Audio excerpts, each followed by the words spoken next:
ఐబొమ్మ ఇమ్మిడి రవిని అరెస్టు చేయించామని చాలా పెద్ద బడాబాబులు సినిమా ఇండస్ట్రీకి సంబంధించినటువంటి పెద్ద పెద్ద వ్యక్తులైతే చెప్తున్నారు, సంకలు గుద్దుకుంటున్నారు. కానీ ఇంతకు మించి పై దోపిడీ సామాన్య ప్రజల నుంచి, డబ్బా థియేటర్ కాడ నుంచి సినిమాక్స్ హైమాక్స్లో ఉన్నటువంటి థియేటర్ల వరకు ఎంత పెద్ద దోపిడీ జరుగుతుందో మీరు ఆలోచిస్తున్నారా? ఒక సామాన్యుడు తన ఫ్యామిలీతో ఒక సినిమా చూడాలంటే ఎంత పెద్ద మొత్తంలో ఒక సినిమాకు ఖర్చు చేయాల్సినటువంటి పరిస్థితి ఉందో మీరు తెలుసుకుంటున్నారా?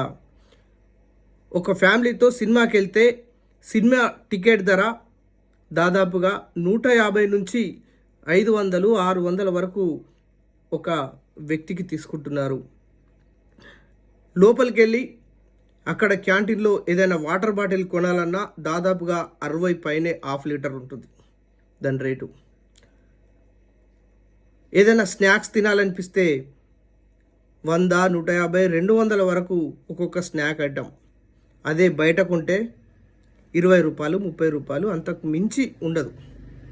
అదే వాటర్ బాటిల్ అయితే 20 రూపాయలకు మించి ఉండదు. లీటర్ బాటిల్ అయినా ½ లీటర్ అయితే 10 రూపాయలే ఉంటుంది. కానీ ఇక్కడ 60 పైనే ఉంటుంది సినిమా థియేటర్లో. ఏదైనా కూల్ డ్రింక్స్ తాగాలంటే చిన్న వాటర్ గ్లాస్లో పోసేసి ఏదో కెమికల్ కలిపి అలాంటివి చేస్తూ 50 రూపాయలు, 100 రూపాయలు దండుకుంటున్నారు. అంటే ఒక ఫ్యామిలీ సినిమా చూడాలంటే దాదాపుగా 2000 రూపాయల వరకు ఖర్చు అవుతుంది.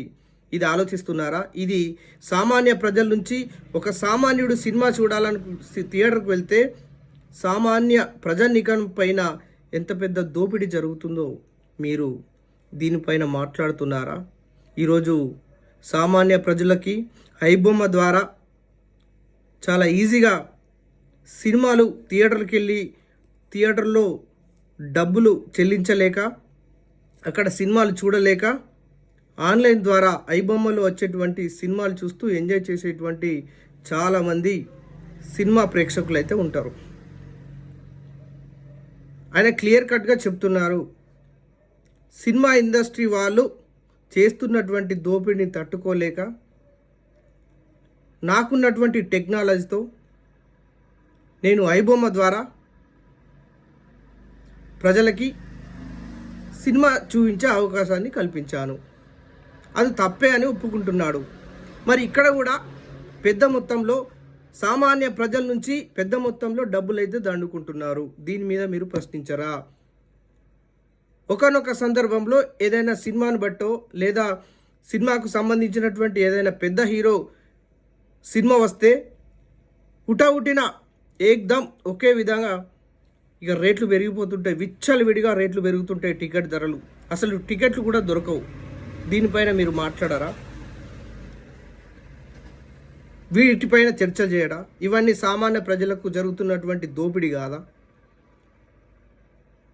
ఒక్కొక్క సినిమా సంబంధించినటువంటి క్యారెక్టర్లకు కానీ, హీరోలకు కానీ, హీరోయిన్లకు కానీ కోటాను కోట్ల రూపాయలకు ఈరోజు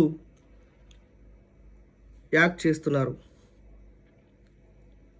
ఇలా సామాన్య ప్రజల నుంచి దండుకున్నటువంటి డబ్బు ద్వారానే మీరు కోట్లు సంపాదిస్తున్నారు. ఇది ఇప్పుడు 2 తెలుగు రాష్ట్రాల్లో జరుగుతున్నటువంటి దోపిడీ. ఈ సినిమా దోపిడీ పైన కూడా మీరు మాట్లాడాలి.